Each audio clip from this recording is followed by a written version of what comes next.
ನಮಸ್ಕಾರ ವೀಕ್ಷಕರೇ, ನಾವಿವತ್ತು ಪದ್ಯಾಣ ಬ್ರಹ್ಮ ಕಲಶದಲ್ಲಿ ಇದ್ದೇವೆ. ಈ ಪದ್ಯಾಣ ಬ್ರಹ್ಮ ಕಲಶದಲ್ಲಿ ಹನುಮಗಿರಿ ಮೇಳದವರ ಯಕ್ಷಗಾನ ಇತ್ತು, ಶ್ರೀದೇವಿ ಮಹಾತ್ಮೆ ಅಂತ. ಅದರಲ್ಲಿ ಮಹಿಷಾಸುರನ ಪಾತ್ರಧಾರಿಯಾಗಿ ಎಲ್ಲರ ಗಮನ ಸೆಳೆದದ್ದು ಪ್ರಖ್ಯಾತ ಕಲಾವಿದರು ಜಗದಾಭಿರಾಮ ಸ್ವಾಮಿ ಪಡುಬಿದ್ರಿ ಅಂತ. ಮಹಿಷಾಸುರನ ಎಂಟ್ರಿ ಇಷ್ಟೊಂದು ಗ್ರ್ಯಾಂಡ್ ಆಗಿ ನಾನು ಫಸ್ಟ್ ಟೈಮ್ ನೋಡಿದ್ದು. ತುಂಬಾ ಜನ ಇಷ್ಟಪಟ್ಟಿದ್ದಾರೆ. ಮಹಿಷಾಸುರನ ಪಾತ್ರಧಾರಿ ಅಭಿಮಾನಿಗಳು, ಜಗದಾಭಿರಾಮ ಅವರ ಅಭಿಮಾನಿಗಳ ಒಂದು ತಂಡದ ನಾಯಕರು ಅಂತ ಹೇಳ್ಬೋದು. ರವಿಚಂದ್ರ ಪದ್ಯಾಣ ಇದ್ದಾರೆ. ನಾವು ಮಹಿಷಾಸುರನ ಅಭಿಮಾನಿಗಳು ಅಂತಲ್ಲ, ನಾವು ಟೋಟಲ್ ಯಕ್ಷಗಾನದ ಅಭಿಮಾನಿಗಳು.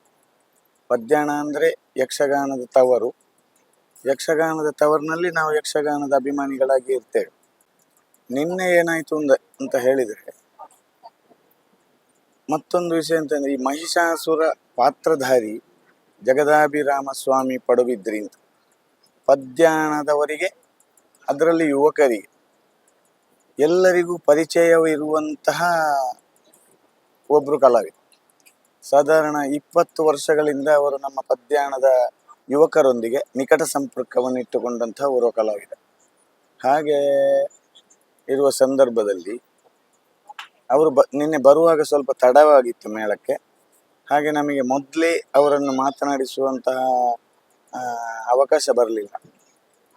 ಮತ್ತು ನಮಗೆ ಇಲ್ಲಿ ಬ್ರಹ್ಮ ಕಲಶೋತ್ಸವದ ಕಾರ್ಯಕರ್ತರಾಗಿ ನಾವು ಇರುವ ಸಂದರ್ಭದಲ್ಲಿ ಅವರ ಚೌಕಿಗೆ ನಮಗೆ ಹೋಗ್ಲಿಕ್ಕೂ ಅವಕಾಶವಾಗಿರಲಿಲ್ಲ. ಆದರೆ ನಮ್ಮ ಯಕ್ಷಗಾನ ಒಳ್ಳೆಯದಾಗಬೇಕು ಹೇಳುವ ಉದ್ದೇಶ ನಮ್ದಿತ್ತು. ನಿನ್ನೆಯ ಯಕ್ಷಗಾನದ ಮೇಳ, ಹನುಮಗಿರಿ ಯಕ್ಷಗಾನದ ಮೇಳ, ಸ್ವತಃ ಅದರ ಯಜಮಾನರಾದ ಟಿ ಶಾಂಭಟ್ರವರ ದಿವ್ಯ ಉಪಸ್ಥಿತಿಯಲ್ಲಿತ್ತು. ಬ್ರಹ್ಮ ಕಲಶೋತ್ಸವದ ಯಕ್ಷಗಾನ ಒಳ್ಳೆಯದಾಗಬೇಕು ಹೇಳುವಂಥ ಉದ್ದೇಶ. ಮತ್ತು ಈ ಮಹಿಷಾಸುರನ ಪ್ರವೇಶ, ಎಂಟ್ರಿ ಇಂಥ ಸಭೆಯಲ್ಲಿ ಬರುವಂಥದ್ದು ಅಥವಾ ಸೂಟೆ ಇಂಥದ್ದೆಲ್ಲ ಬೆಂಕಿ ಆಟದೊಂದಿಗೆ ಬರುವಂಥ ಸಂಪ್ರದಾಯ ಮೊದಲಿಂದಲೂ ಇತ್ತು. ಏನಾಯಿತು ಅಂತ ಹೇಳಿದ್ರೆ, ಇಲ್ಲಿ ಸೂಟೆ ದೊಂದಿ ಇಂಥದ್ದಕ್ಕೆ ಅವಕಾಶ ಇರಲಿಲ್ಲ ಇಲ್ಲಿ ಅಂದರೆ ನಮ್ಮ ಪೆಂಡಾಲಲ್ಲಿ. ಅಂದರೆ ಸ್ವಲ್ಪ ಬಿಳಿ ಬಟ್ಟೆ ಅದು ಇದೆಲ್ಲ ಮೇಲೆ ಕಟ್ಟಿಕೊಂಡಿತ್ತು. ಮತ್ತು ಉತ್ತಮ ಗುಣಮಟ್ಟದ ಮೈಕ ಸೆಟ್ಟುಗಳು ಅದು ಇದೆಲ್ಲ ಅಲ್ಲಿತ್ತು. ಅದು ಹಾಳಾಗುವಂಥ ಪರಿಸ್ಥಿತಿ ಎಲ್ಲ ಬರ್ತದೆ. ಅದಕ್ಕೆ ಬೇಕಾಗಿ ನಾವು ಆ ವ್ಯವಸ್ಥೆಯನ್ನು ಕೈ ಬಿಟ್ಟಿದ್ದೇವೆ. ಇದ್ರೆ ನಾವು ಹೇಗೆ ಮಾಡೋದು ಅಂತೇಳಿ ಒಂದು 100 ಯುವಕರನ್ನು ಅಲ್ಲಿ ಸೇರಿಸುವಂಥ ಒಂದು ಪ್ರಯತ್ನ ನಾವು ಮಾಡಿದ್ದೇವೆ. ಅಂದರೆ ಅಲ್ಲಿ ಪಕ್ಕದಲ್ಲಿ ಬಫೆ ಊಟ ನಡೀತಾ ಇತ್ತು. ಆ ಬಫೆ ಊಟದ ಹಾಲಲ್ಲೇ ಈ ಮಹಿಷಾಸುರನ ಎಂಟ್ರಿ ಅಲ್ಲಿ ಆಗುವುದಿತ್ತು. ಅದು ಯುವಕರ ಅಂತ ಹೇಳಿದ ಮೇಲೆ ಸ್ವಲ್ಪ ಮಕ್ಕಳಾಟಿಗೆ ಇರ್ತದೆ. ಈ ವೇಷವನ್ನು ಕಾಣುವಾಗ ಒಂದು ಹುಚ್ಚು ಕಟ್ಟುವ ವ್ಯವಸ್ಥೆ ಅದು ಮತ್ತೆ ಸ್ವಲ್ಪ ಮುಂದೆ ಹೋಯಿತು. ಅದಕ್ಕೆ ಮತ್ತೆ ಈ ಜಗದಾಭಿರಾಮ ಸ್ವಾಮಿಯವರು ಅದಕ್ಕೆ ಉತ್ತಮವಾಗಿ ಸ್ಪಂದಿಸಿದರು. ಅವರಿಗೆ ಸ್ವಲ್ಪ ಇಂಟ್ರೆಸ್ಟ್ ಜಾಸ್ತಿ ಬಂತು. ಅವರು ಅವರ ಪ್ರತಿಭೆಯನ್ನು ಅಲ್ಲಿ ತೋರಿಸಿದ್ರು. ಕಾರಣ ಅದು ಸ್ವಲ್ಪ ಅವರಿಗೆ ರಂಗಸ್ಥಳದಲ್ಲಿ ಕೆಲಸ ಮಾಡುವುದಕ್ಕೆ ಒಂದು ಇಂಟ್ರೆಸ್ಟ್ ಆಯಿತು. ಕಲಾವಿದರಿಗೆ ಪ್ರೇಕ್ಷಕರೇ ಅಭಿಮಾನಿಗಳು. ಕಲಾವಿದರಿಗೆ ಒಳ್ಳೆಯದು ಮಾಡಬೇಕಿದ್ದರೆ ಪ್ರೇಕ್ಷಕರ ಸ್ಪಂದನೆ ಅಗತ್ಯ. ಪ್ರೇಕ್ಷಕರು ನೀರಸವಾಗಿದ್ದರೆ ಅವರ ಪ್ರದರ್ಶನವು ನೀರಸವಾಗಿರ್ತದೆ. ಪ್ರೇಕ್ಷಕರು ಮತ್ತು ಕಲಾವಿದರ ಮಧ್ಯೆ ಒಂದು ಅನಧಿಕೃತವಾದ ಸಂವಹನ ಬೇಕಾಗ್ತದೆ. ಅದಕ್ಕೆ ನೋಡಿ, ಸಿಳ್ಳೆ ಚಪ್ಪಾಳೆಗಳು ಪ್ರೇಕ್ಷಕರ ಭಾವನೆಯನ್ನು ವ್ಯಕ್ತಪಡಿಸುವಂಥದ್ದು. ಅಂಥದ್ದರಲ್ಲಿ ನಿನ್ನೆ ನಡೆದದ್ದು ಅಷ್ಟೇ. ಯುವಕರು ಒಬ್ಬೊಬ್ಬರೇ ಜಾಸ್ತಿ ಆಗ್ತಾ ಬಂದರು. 100 ಇದ್ದದ್ದು 150 ಆಯಿತು. ಮತ್ತೆ ಲಾಸ್ಟಿಗೆ ಇಡೀ ಸಭೆ ಅದಕ್ಕೆ ಸ್ಪಂದನೆಯನ್ನು ಕೊಟ್ಟಿದೆ.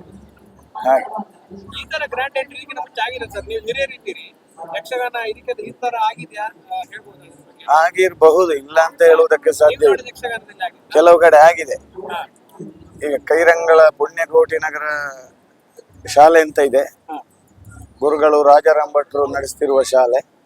ಅಲ್ಲಿ ದೈಮಾತ್ಮೆ ಇಂಥ ಒಂದು ವಿನೂತನವಾದ ಯಕ್ಷಗಾನವನ್ನು ಅವರು ಮಾಡಿಸ್ತಿರ್ತಾರೆ. ಅಲ್ಲಿ ಎಂತ ಮಾಡಿದ್ರು ಅಂದ್ರೆ, ಒಂದು 7-8 ಮಹಿಷಾಸುರ ಸಭೆಯಲ್ಲಿ ಬರುವ ಸಂದರ್ಭದಲ್ಲಿ ಮಾಡಿದ್ರು. ರಂಗಸ್ಥಳಕ್ಕೆ ಹೋಗುವಂಥದ್ದು ಒಂದೇ ಮಹಿಷಾಸುರ, ಅದು ಒಟ್ಟಿಗೆ ಅದಕ್ಕೆ ಒಂದು ಗ್ರ್ಯಾಂಡಿಗೆ ಬೇಕಾಗಿ ಮಾಡಿದ್ರು. ಅಲ್ಲಿ ಒಳ್ಳೇದಾಗಿತ್ತು. ಆಗಿರ್ಬೋದು, ಇದಕ್ಕಿಂತ ಒಳ್ಳೇದು ಬೇರೆ ಎಲ್ಲಿ ಅದ್ರ ಇರ್ಲಿಕ್ಕೂ ಸಾಕು. ನಮ್ಮ ಮಟ್ಟಿಗೆ ಇದು ಒಂದು ಉತ್ತಮ ಸಪೋರ್ಟ್ ನಾವು ಕೊಟ್ಟಿದ್ದೇವೆ ಹೇಳುವ ಭಾವನೆ ನಮಗೆ ಅಷ್ಟೆ.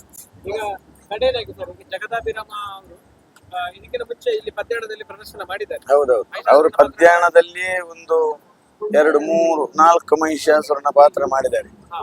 ಒಂದು ಮೇಳದಲ್ಲಿ ಬಂದು ಮಾಡಿದ್ದಾರೆ. ಅದಕ್ಕಿಂತ ನಂತರ ನಾವು ವೈಯಕ್ತಿಕವಾಗಿ ಒಂದು ಮಹಿಷಮರ್ದಿನಿ ಯಕ್ಷಗಾನ ಮಾಡಿಸಿದ್ದೇವೆ ಹವ್ಯಾಸಿಗಳಾಗಿ. ಆ ಸಂದರ್ಭದಲ್ಲಿ ಅವರೇ ಮಹಿಷಾಸುರನ ಪಾತ್ರವನ್ನು ನಿರ್ವಹಿಸಿದ್ರು.